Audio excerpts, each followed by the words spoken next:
Section 1. You will hear a man who runs a recruitment agency talking to a young woman looking for a job. First, you have some time to look at questions 1 to 6.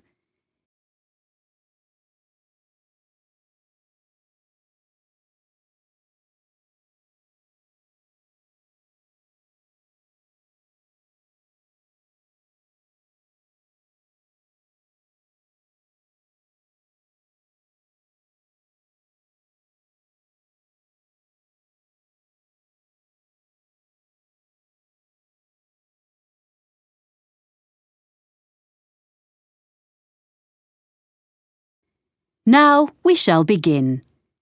You should answer the questions as you listen, because you will not hear the recording a second time.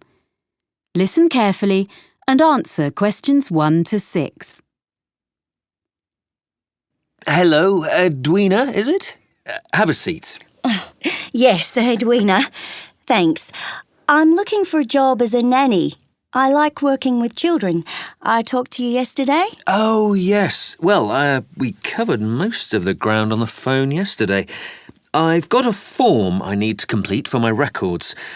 So, you're Edwina Riley, and how should we contact you? Oh, by email. I check it regularly. What's the address? It's Edwina, like my name, then R-I, the first 2 letters of my surname, at worldnet.com. EDWINARI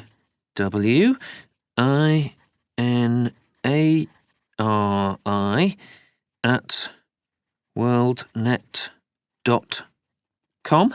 Yes. Good. And you're from Australia? Actually, I'm a New Zealander. Oh, I'm sorry. I bet it's really irritating being told you're an Australian. Like Canadians being asked what part of the States they're from. I'm used to it. It happens to us all the time. And now, you said on the phone that you could bring me some references. One from someone who's known you in a professional capacity and one personal one. Oh, yeah. Here's one from John Keane, who was the manager at the Play Centre in Wellington, where I worked for 3 years after I left school.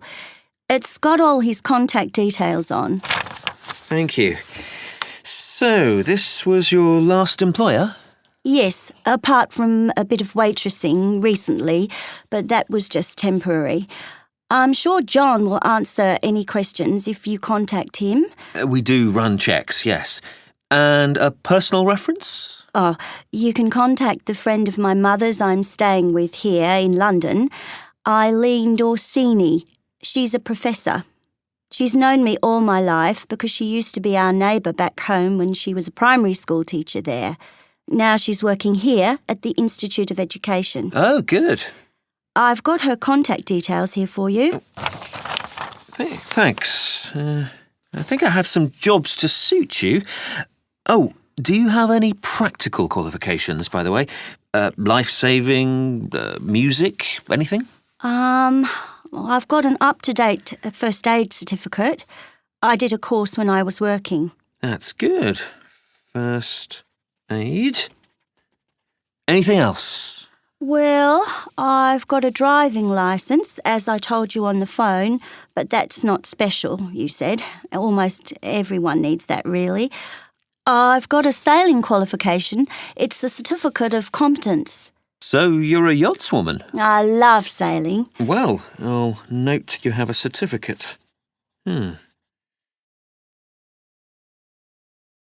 Before you hear the rest of the conversation, you have some time to look at questions 7 to 10.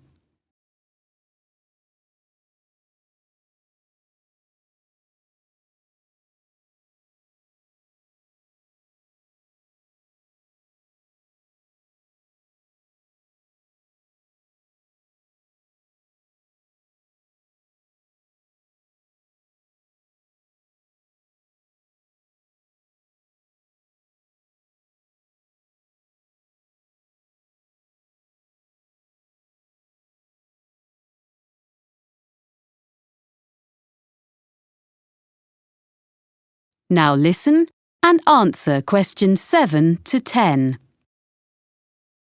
Now, as I mentioned yesterday, there are 3 families, and the job description is much the same for all of them, as I explained. There are a few other things you need to know. Anyway, the first family is here in London. Yes, I did make a few notes. London, that's the Bentons with 2 children? Yes, that's right. A girl of 3 and her brother, who's 8. The little boy has a quite serious food allergy. Did you learn about things like that on your course? Oh, well, I know what to do if someone has an allergic reaction. Good.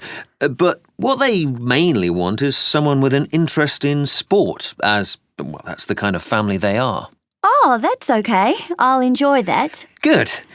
Now, the next people are in the country near Oxford. Oh, yeah, the Grangers? Yeah, so they have twin boys of 5 who are a bit of a handful, I suspect. But it's a lovely place, quite a grand house, and the family is extremely welcoming. They keep horses. Do you ride? I did when I was younger. I like animals generally. Well, Animal Lover was their special request, so you'd be fine there. The last family... Yes? I don't think I told you. They live in Scotland. Really? What's their name? Campbell. Oh, yes. And they have 4 girls under 10? That's it. They have a lovely city flat and they own a small island. Wow! Actually, you might get on with them very well. They particularly wanted someone who would be prepared to cook when they go camping on the island. Camping would really suit me, and I'm used to taking my turn doing the food, but it is a long way from London. Yeah, well, you can think about it. Then, as soon as I've checked your references, we can arrange for you to talk to all of the families. Right. Thanks very much. Thank you. I'll email you as soon as I can. That is the end of section 1. You now have half a minute to check your answers.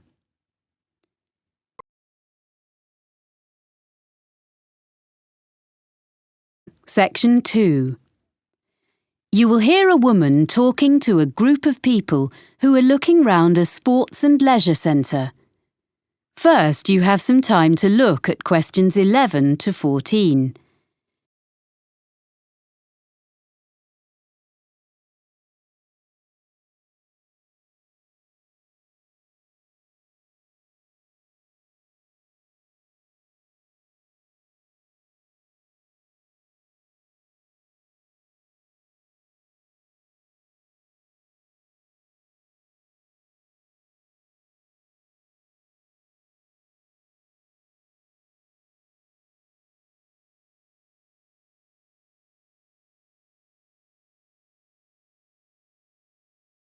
Now listen and answer questions 11 to 14. Ladies and gentlemen, I'm very pleased to be able to welcome you to Cityscope, our lovely modern sports and leisure facility.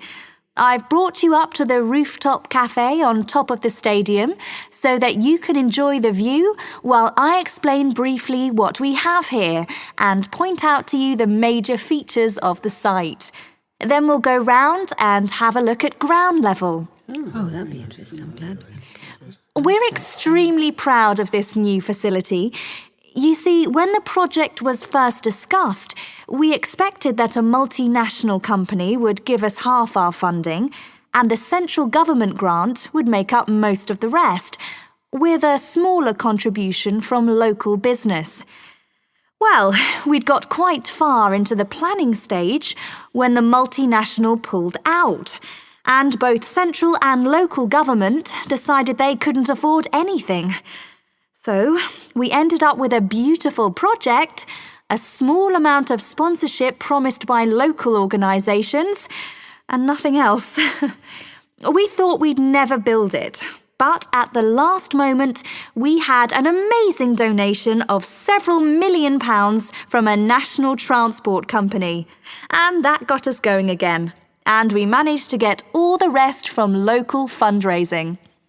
There's hardly a street in the city that hasn't made its contribution one way or another. So there's a true sense of local ownership here. So this is what we got.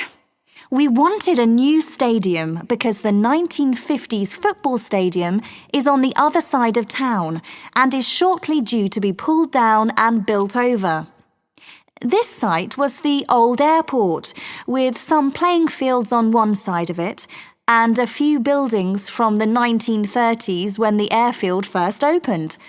So, we were able to plan a new stadium with plenty of room for all the things people wanted.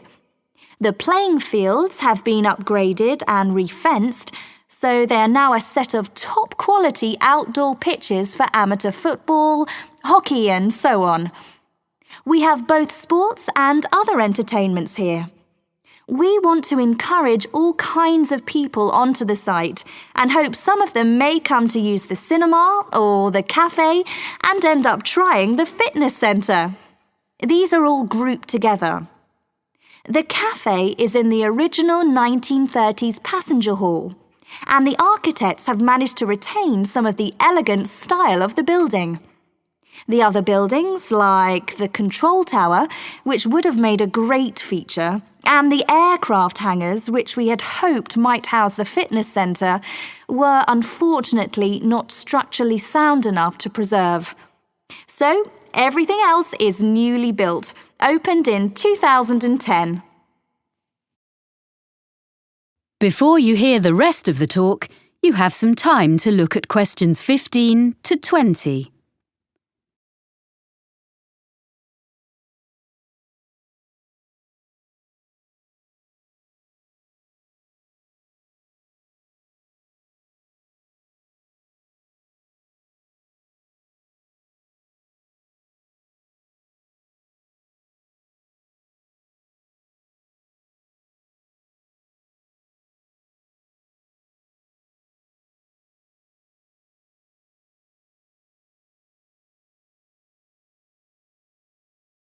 Now listen and answer questions 15 to 20.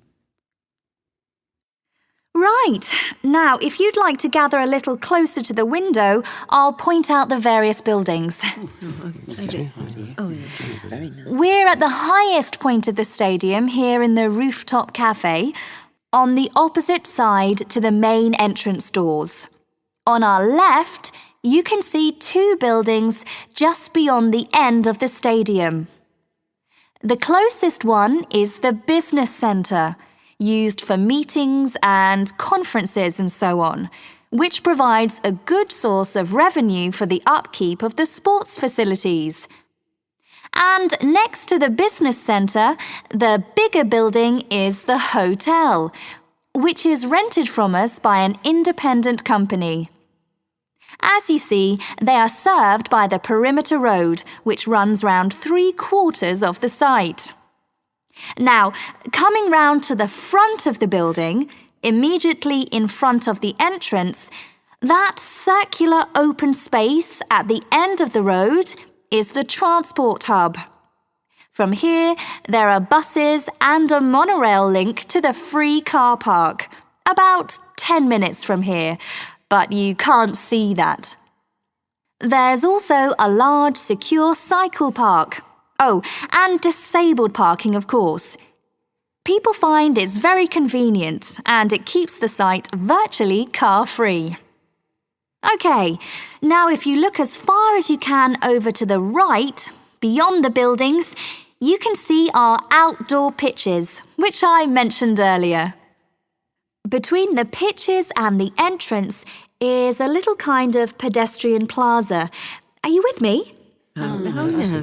OK, with the cinema in the building furthest away from us, next to the pitches. Then there's the 10-pin bowling between the cinema and the road.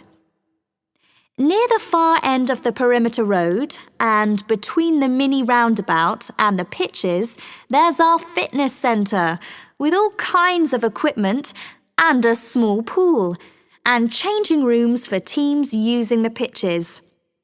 Then, joined onto the stadium, next to the entrance, is a range of small shops which all specialise in sports equipment, clothes, shoes. They sell toys and so on as well, all that sort of thing. They seem to be doing well. As you see, the service road goes right round, but we keep the traffic and the pedestrians well apart. So it's all very relaxed round the plaza, popular with families. And just in front of the bowling is our lovely restaurant. You can see it from here. It's that building on the plaza between us and the bowling. It's open all day and in the evenings. There's quite a queue there at weekends, I'm pleased to say. So, now you've got the layout, we can go and have a closer look at everything. Oh, nice. That is the end of section 2. You now have half a minute to check your answers.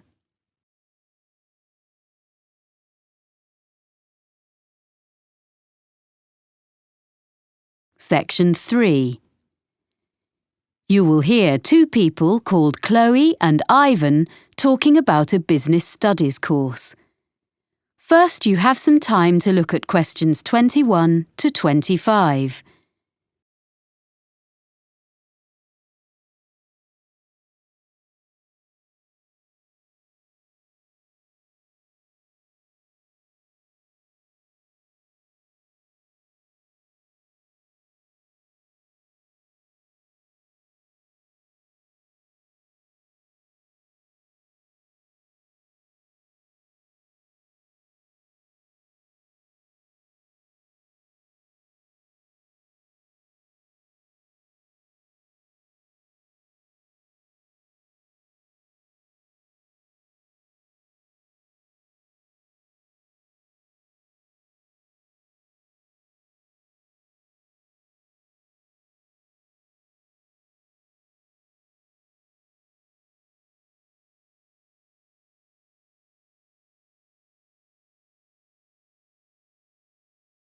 Now listen carefully and answer questions 21 to 25. Oh, hi, Ivan. Oh, hi, Chloe. I'm glad I bumped into you because I've been looking at this prospectus about courses at the university. I'm thinking of doing a business studies degree. Isn't that what you're doing? Yes, I'm about to start my 3rd year. I think you'd enjoy it. Is there something on the course that you're not sure about? Well, you know I've been working for a publisher for the last 4 years as a production assistant. That will be really valuable experience because a lot of people go to university straight from school and don't have that kind of background. Yeah, I know. And I'm used to dealing with figures and percentages and things, but it's been a while since I've sat down and put my ideas into an essay. I was never that good at it, and I'm not sure I can do it now. But you did okay at school, so I'm sure you'll soon get into it again. I was worried about different things when I started, like if I'd be able to use all the computer programs. But you only really need the basics. You have to do a lot of presentations, and I thought that would be hard. But we'd actually had such a lot of practice at school, it was fine. But did you find writing essays easy? It was okay, but I was hopeless at getting them in by the deadline. And I was always late for lectures, so I had to work hard at that, and I tend to be early now. It's good that you've sorted yourself out before you go and get a job, or you might not have it very long. I think the course looks really interesting. It is. And it also gave me the chance to spend 6 months working in a local business last year. That's not so important for me, unless I could go abroad to use my foreign languages. But that doesn't seem to be on offer, which is a shame. What really appeals to me, though, is the idea of being assessed throughout the year. I think that's a much more productive way of learning, instead of everything being decided in an exam at the end. It's good for people like you who are hardworking all year round. You'll be spending all your time in the library. They've just expanded it too. That's good. Well, yes and no. They've made the study area bigger, but it means they've taken some of the magazines and periodicals away. So I think it was better as it was. The university is expanding all the time, and there are lots of new courses coming next year. Well, that's great news, isn't it? It means the college will have a better reputation, as more people will hear about it. So that's good for us. I agree, but they really need to add more lecture rooms, as we often have lectures in tiny rooms. Well, you obviously think overall it's a good place to do a degree. I should probably go and have a look round. Well, it's holidays now, and there's not much going on there. Oh, so it's probably not worth going in now. But you could email my tutor. I know he'd be happy to answer any questions. I can give you his email address. I looked at quite a lot of other universities and read loads of prospectuses, but I thought this one was the best.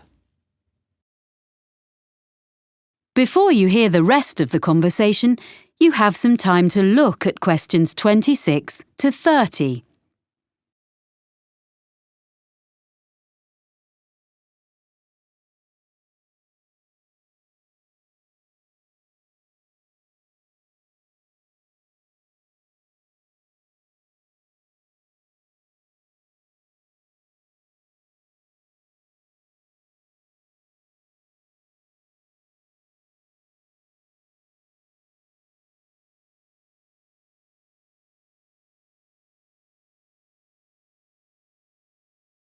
Now listen and answer questions 26 to 30.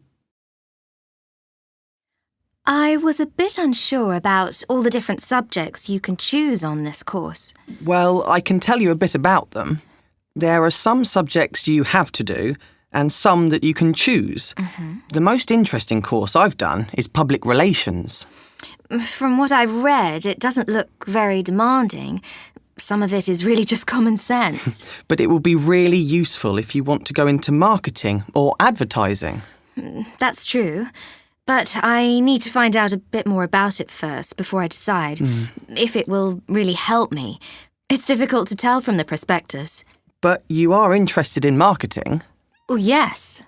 Well, you can choose a marketing course. I wasn't very impressed with that course, actually. The tutor didn't make it very interesting. It's good to put on your CV that you've done a marketing course, though. So that would be a definite for me, and maybe I'd get a different tutor. What other courses did you choose? I'm doing taxation, as I was thinking of training to be an accountant, but I'm not sure now. Oh, that will be a good option for me, because I enjoy working with figures.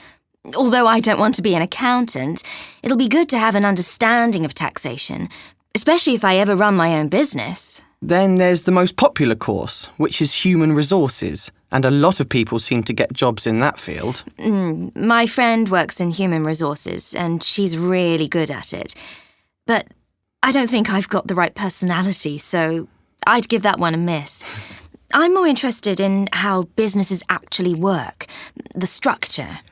That's a compulsory course, the structure of business. Oh. But you might find information systems helpful. Is that kind of computer programs? Some of it is, but also databases, project management, and other things. Oh, this sounds useful. But I'll have to look at some of the other possibilities first. You know, Ivan, this course sounds as though it would suit me. I'm going to apply. Great. If there's anything else you want to ask me, you've got my number. Thanks. That is the end of section 3. You now have half a minute to check your answers.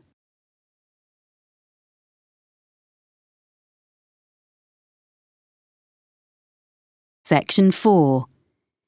You will hear a talk by a meteorologist about weather forecasting. First, you have some time to look at questions 31 to 40.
Now listen carefully and answer questions 31 to 40. I work for the National Weather Service, and as part of your course on weather patterns, I've been asked to talk to you about how we predict the weather. We're so used to switching on our TVs and getting an up-to-date weather forecast at any time of day or night that we probably forget that this level of sophistication has only been achieved in the last few decades, and weather forecasting is actually an ancient art. So I want to start by looking back into history. The earliest weather forecasts appeared in the 1500s in almanacs, which were lists of information produced every year. Their predictions relied heavily on making links between the weather and where the planets were in the sky on certain days. In addition, predictions were often based on information, like if the fourth night after a new moon was clear, good weather was expected to follow. But once basic weather instruments were invented, things slowly started to change. In the mid-15th century, a man called Nicholas Kuser, a German mathematician, designed a hygrometer which told people how much humidity there was in the air. To do this, Kuser put some sheep's wool on a set of scales and then monitored the change in the wool's weight according to the air conditions. A piece of equipment we all know and use is the thermometer. Changes in temperature couldn't really be measured until the Italian Galileo Galilei invented his thermometer in 1593. It wasn't like a modern-day thermometer because it had water inside it instead of mercury. In fact, it wasn't until 1714 that Gabriel Fahrenheit invented the first mercury thermometer. In 1643, another Italian, called Evangelista Torricelli, invented the first barometer, which measured atmospheric pressure. This was another big step forward in more accurate weather predicting. As time went on, during the 17th, 18th and 19th centuries, all these meteorological instruments were improved and developed, and people in different countries began to record measurements relating to their local weather.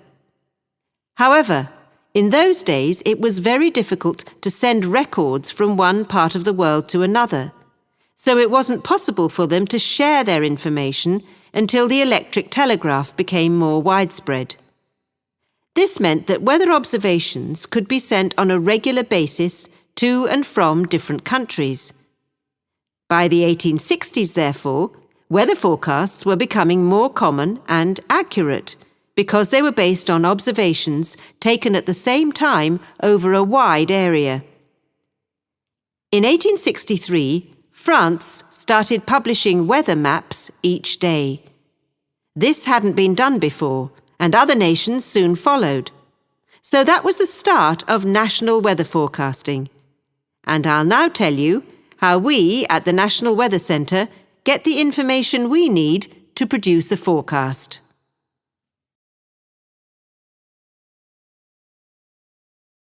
Even today, one of the most important methods we use is observations, which tell us what the weather is doing right now.